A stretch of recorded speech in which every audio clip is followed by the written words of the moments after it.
Welcome to the Motocross Supercross podcast. Podcast.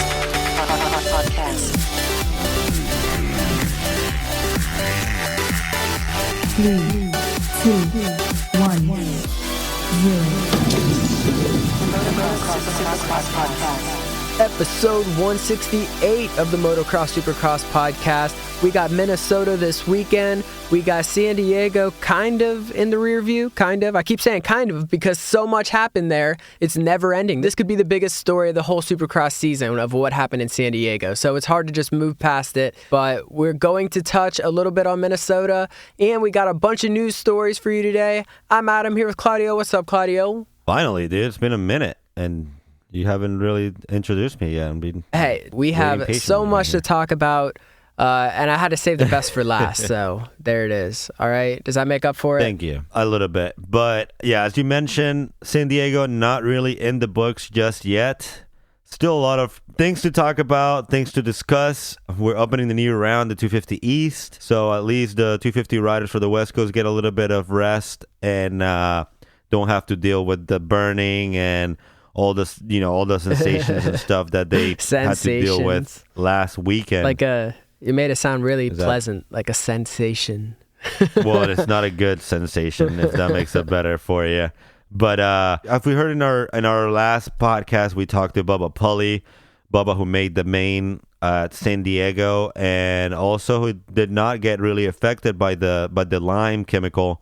He told us that that Feld did reach out to him and make sure that everything was good. I don't know if they offer any monetary, situation or anything like that, but they did reach out. And as he also mentioned, it wasn't on purpose type thing. It was just a miscalculation on things. I know riders are already kind of like talking about Minneapolis because, as we know, it's snowing over there and they're bringing the dirt in. And I guess the dirt is kind of moist still, so they're drying it out and trying to, so they can start building this track or finish it or whatever. And they're worried about Felds or whoever has the ultimatum on putting the lime in the dirt again. And the riders, I guarantee you, they don't want to deal with that again. Yeah. One story that it could be like a feel-good story out of this whole mess from San Diego is the 7-time X Games medalist Matt Button. He actually he offered his bike to a privateer for the Arlington Supercross if it was to be damaged, like if their bike was damaged because of the whole San Diego situation. He mentioned that he lives about 30 minutes away from the AT&T Stadium. He put his 2019 450 Honda to any privateer for that weekend. And he said he reached out to Austin Politelli, and he's waiting on a response. But any privateers out there, if you're looking for a good bike, he said there's only about 11 hours on this thing. So, yeah, that's a pretty cool thing. And his bike does look pretty awesome. So, I mean, worst case scenario, that's there. So that's pretty cool. Yeah. That's nice of him. That's a cool. Yeah, that's dude definitely right there. a feel-good story. And I guess one side of the dirt bike fam helping another side of the dirt bike fam. So good for him and good for this amazing sport that we follow. Yep. Us motocrossers got each other's backs. And another thing, I feel like San Diego so far has been the worst round of the season. Like racing wise? Well, just in general. I mean, we had the chemicals problem that affected pretty much 90% of the riders. We had They stiffed us on practice for the qualifying. Exactly. They stiffed us on the practice with the qualifying situation, and I just haven't heard anything positive about it. I bet, the only one is probably Eli Tomac, who's been staying, kind of on the download. Oh, so that's why you hate it so much. You hate it because Eli won. The favorite to win the whole championship won the race, and, we like seeing Cooper Webb and Blake Baggett and Barsha. So, yeah, I guess that could make it not as great, but... Yeah, I feel what you're saying. And just to throw this in there about the San Diego race, the pictures are so gnarly, disgusting gnarly. Like Vince Freezy has a picture. It made me almost like start gagging a little bit. It was really close. It was really close up of his burns. It was like pussing and stuff. It looked like really nasty. And Kyle Chisholm and Tyler Bowers have both been very vocal on Twitter about all that too. And Yeah. Ben LeMay, everybody has been really vocal about what happened. But yeah, San Diego definitely took its toll on all these riders, and not even just the riders, their bikes, like all the aluminum. It literally looks like dried milk or something on there. It's just totally discolorized, and it's just, they say it's destroyed. I don't know how really destroyed or how much that will affect performance of the bikes, unless it gets in like the bearings or some kind of seals and ruins it. But definitely just the appearance of it. Yeah, just looking at the outside, like they said, like the triple clams, they just look like stain, and yeah, if that got in there, man, it's I don't know about dangerous, but it could definitely malfunction the bike, and it just sucks, man. It's just very unfortunate that the riders have to go through that. Very unfortunate that Felt Motorsports have to go through that. And I don't know what exactly they're doing, if they're even doing anything besides calling them and, making sure they're okay. Are you okay? But are you okay? All right, please don't sue. Will you take $500? No. Yeah, see you in Minneapolis. $600? Okay. Yeah, if I was a rider, hold out. Be like, no, you're gonna pay me more. Get your agent on it. Be like, yeah, talk to my agent.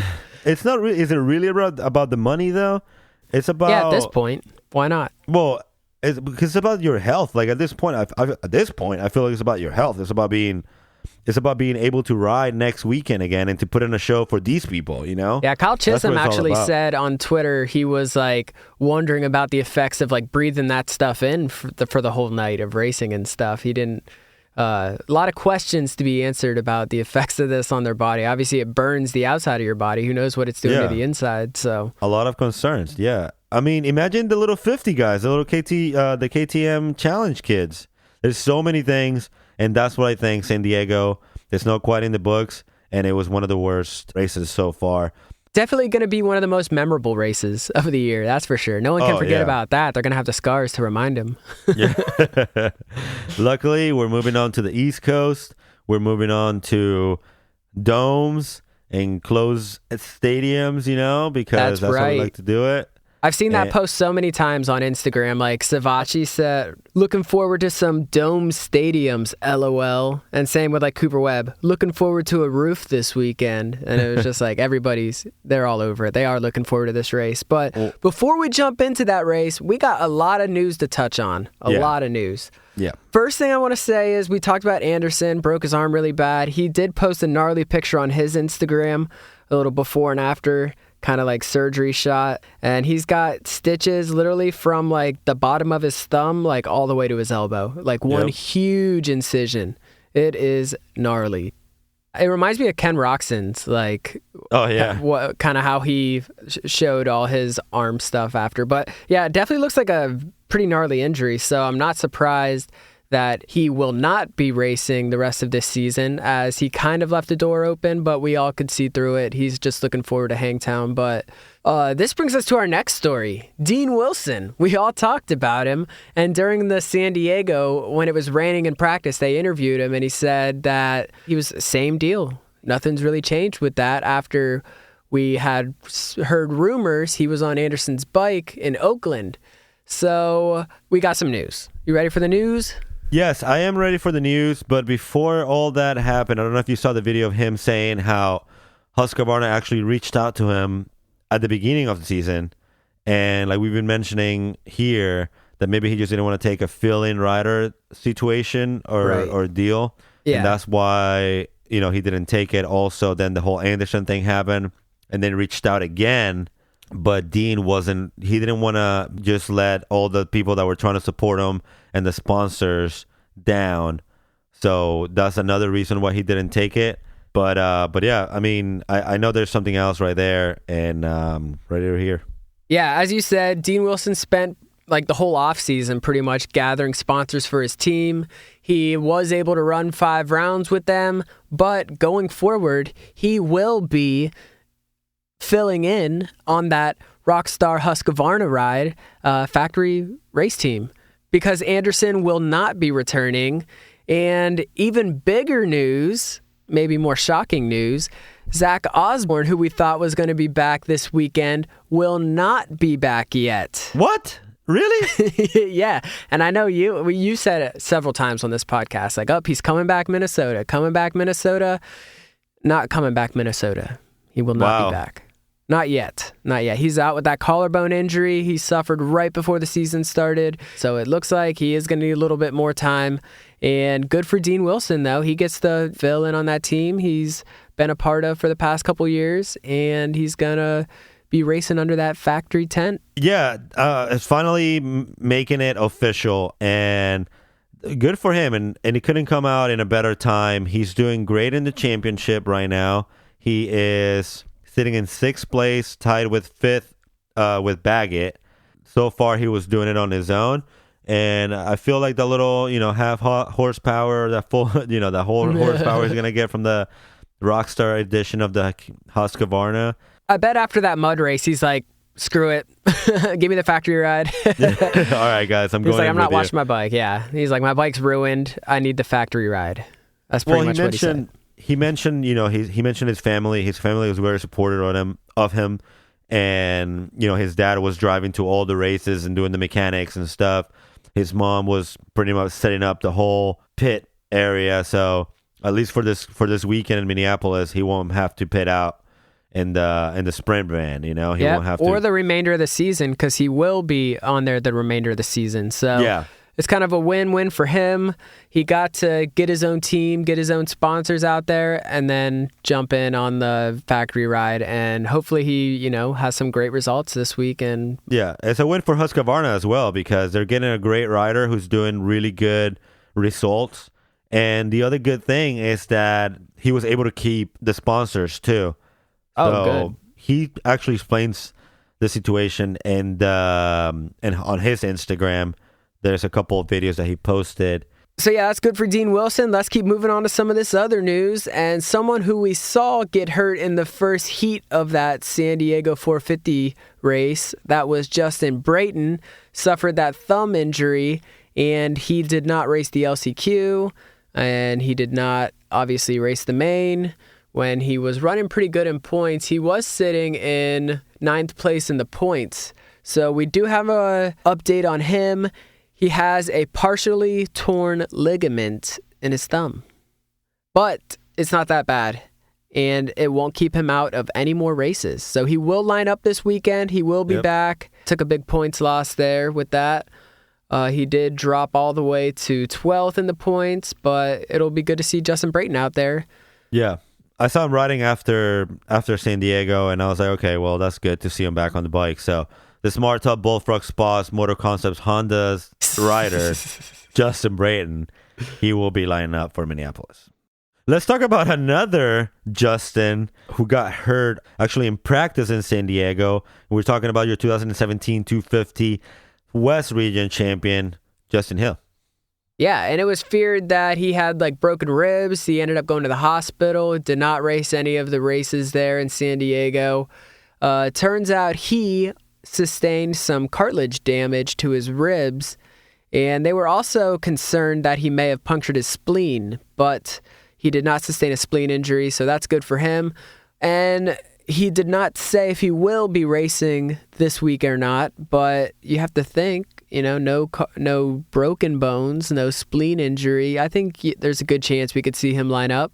Yeah, I feel like it's about feeling comfortable. He hasn't had the best of starts, or how he wanted to start the season, or how everybody was expecting him to start the season after coming out swinging at Tampa and a couple of other rounds with a 450. Yeah, it's all about being comfortable, and I feel like at this point, if you're gonna go out there and not be 100%, might as well just take the other week, because you're not in the championship hunt. Yep, and he is sitting 16 in the points right now. Has not had some great results. He got 15th and 13th and 11th and 14th. As I said, he's sitting in 16 in the points. Not the greatest start of the season, but hopefully he heals up soon and we get to see him racing out there. And we want to see, like you said, we want to see Tampa Justin Hill out there. Yeah. We don't want to see 250 Justin Hill out there. Exactly. That's 2 weeks in a row, though. He's had some big practice crashes in the qualifying. One of them you can find on our Instagram at MXSX Podcast of Oakland when he hit the last whoop and just flew over the turn. Yeah, yeah. So another injury news coming into this 250 East Coast, the Australian Hunter Lawrence, who was set to make his debut at Minneapolis for this Monster Energy Supercross, like I just mentioned in the 250 class, has re-suffered an injury about 8 weeks ago. He had a crash and hurt his collarbone where it like meets the sternum. Wow. And I guess he was back on the bike and he was racing and he was riding. And a couple of weeks ago, he went down again and actually aggravated the same spot. So it's upsetting because, you know, as we know, Hunter Lawrence, he's a former GP contender, and he was just getting ready to get that debut on the 250 class for Supercross, and it's just going to be on hold. It doesn't really say how much time he's going to be out for, but he won't be there this weekend. Yeah, on his Instagram, he said that when he re-injured his collarbone, it wasn't in a condition where he could plate it. So he just got to wait for it to heal, pretty much. Well, yeah, if it's literally where you missed your sternum, then yeah, there's no way they can put a plate in there. And speaking of this Geico Honda team, we already talked about Chase Sexton and Christian Craig. Christian Craig's coming back after his injury at the beginning of the season. So I think they're definitely one of the favorites in this class. On the Monster Energy Kawasaki, we got Martin Davalos and Austin Faulkner, who you remember Austin Faulkner didn't know until like a couple days before A1 that he wasn't racing A1. So he's had, whatever it is, 5-6 weeks to really practice and take all his anger out, and I think he'll come in strong. He could be like, I think he's just like the East Coast version of Adam Cianciarulo. He'll probably put really fast times in, go crazy, fall a couple times, lose a couple races, and then win a couple too. We'll see. Yeah, he had that at the end of the motocross season. He had very good battles, and he'll just go down or make a mistake or got taken out. But I wouldn't quite compare him as Adam Cianciarulo. I feel like Austin Faulkner's going to come out with good rhythm, and like you said, he had all this time to prepare, and it's going to be a good one. It's going to be a good one. I'm still, my favorite team, though, it's going to be the Geico Honda team for this East Coast. They have a very strong team. They had really strong riders, even though they're missing Hunter Lawrence. But, I mean, Christian Craig is a veteran of the sport. And Chase Sexton, who we saw last year, having good results as well. Yeah, you want to talk about a veteran of the sport or a veteran of this 250 class? Martin Davalos.